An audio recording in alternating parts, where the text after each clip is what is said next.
আসসালামু আলাইকুম, শুভ সকাল।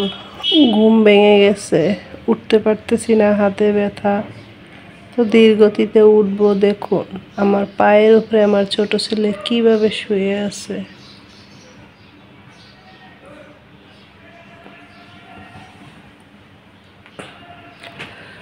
আপনজনরা সবাই সবার মতো করে ঘুমিয়ে আছে, আর আমার অসুস্থ শরীরে আমাকে কখনো ছেড়ে যায় না। পশুর ভালোবাসায় এতটা প্রখর, কি বলবো প্রিয় ভিউয়ার্স। আমার ভালোবাসার এই ছেলেটা আমাকে কখনোই একা হতে দেয় না, বিশেষ করে অসুস্থ শরীর হলে। এই দেখুন সারা রাত এভাবে পায়ে শুয়েছিল, এখনো শুয়ে আছে। ওর জন্য সবাই দোয়া করবেন, ও সুস্থ থাক আমার জীবন অবধি। প্রিয় ভিউয়ার্স, সকালবেলা শুরু করেছিলাম 7টার দিকে, আর এখন আবার ফিরে আসছি বিকেল 5টার পরে।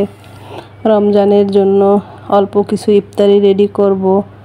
আর রোজা রাখলে একটু মুখরোচক খাবার খেতে হয়, খেতে ইচ্ছে হয়, মন চায় ভাজা পোড়া। যদিও এগুলো স্বাস্থ্যসম্মত নয়, তবুও খেতে হয়। ওই যে বললাম একদিন ছেঁচড়া মন চায়, কি করব।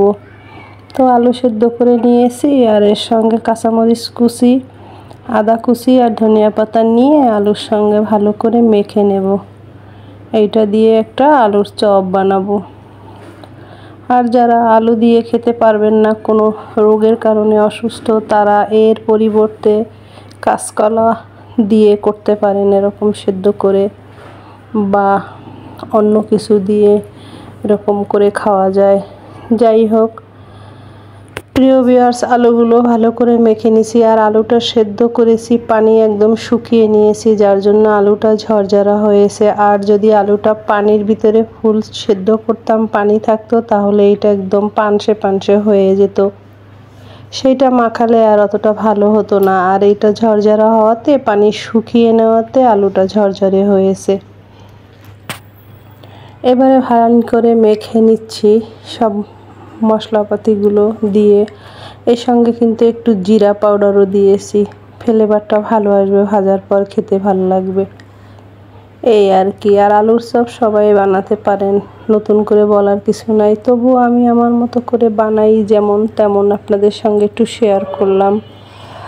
আর অনেক সময় শুকনো মরিচ দিয়েও এই আলুর চপ করা যায়, সঙ্গে ধনিয়া গুঁড়া ভেজে এইসব দেওয়া যায়, কিন্তু অত মশলা আমি দেই না, হালকাই দিয়েছি কাঁচামরিচ, ধনিয়া পাতা আর একটু জিরা আর পাউডার।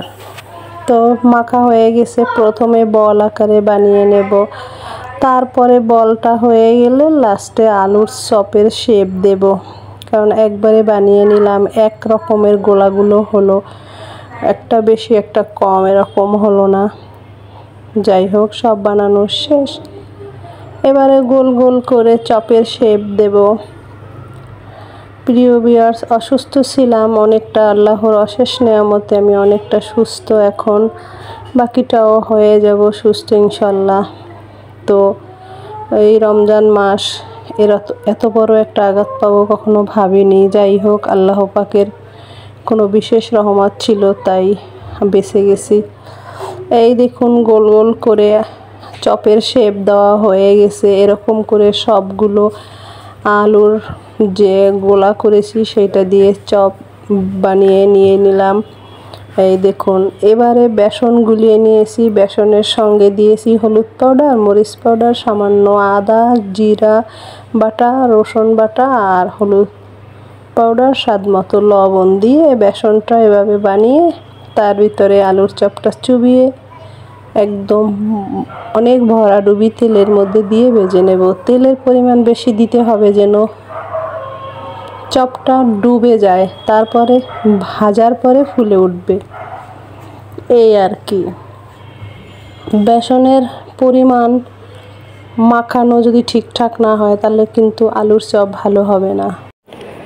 এইভাবে সব আলুর চপগুলো বেসনে বড়িয়ে বড়িয়ে তেলের উপরে ডুবো তেলে ভেজে নেব। প্রিয় ভিউয়ার্স, দেওয়ার সঙ্গে সঙ্গে তেলের ভিতর একদম ফুলে উঠছে। তো শুধু আলুর চপ বানাবো না, এর সঙ্গে আরও চপ আছে, যেমন বেগুনি, তারপরে পেঁয়াজু,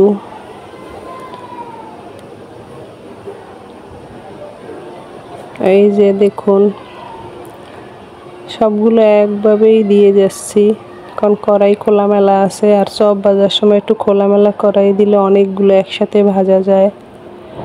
তো আমি এই দেখুন 4-5টা একবারে দিয়ে ভেজে নিচ্ছি, একটু উল্টে দিচ্ছি, এক পাশ অলরেডি হয়েও গেছে। আলু তো সেদ্ধ করা বেশি সময় লাগবে না বেসন সহ ভাজতে। আর এই অবস্থায় চুলার জাল একদম মাঝারি লো হিটের মাঝামাঝি রেখে দিতে হবে, তা না হলে চপগুলো পোড়া লেগে যেতে পারে।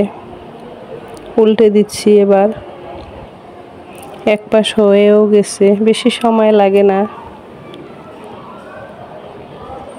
গুছানো করতে যতটা সময়, ভাজাভাজিতে বেশি সময় লাগে না। তবে এর সঙ্গে হেলদি খাবার খেতে হবে, পানীয়, শসা, ডাবের পানি। না হয় রমজান মাসে এত ভাজা পোড়া খেলে স্বাস্থ্যসম্মত তো হবেই না, উল্টো ক্ষতি হয়ে যাবে। যদিও মুখরোচক খাবার, তবুও ক্ষতি দিকটাই বেশি, এত ডিপ তেলে ভেজে খাওয়া। যাই হোক প্রিয় ভিউয়ার্স, এই যে ভাজা হয়ে গেছে, চপগুলো এবার উঠিয়ে নেই। এই দেখুন কত সুন্দর আলুর চপ হয়ে গেছে আলহামদুলিল্লাহ। এর সঙ্গে আরও আছে বেগুনি, আলুর চপ, পেঁয়াজু, ধনিয়া পাতার পাকোড়া, বুটের ডাল, ছোলা বুট আর কি, শসা, তারপরে বুশির শরবত, জিলাপি, তরমুজ, সব কিছু মিলিয়ে আজকের এই আয়োজন আলহামদুলিল্লাহ। সবাই অপেক্ষা করছি আজানের। আপনারা ভালো থাকবেন। দেখেন আমার ছেলেটা কি করছে। আল্লাহ হাফেজ।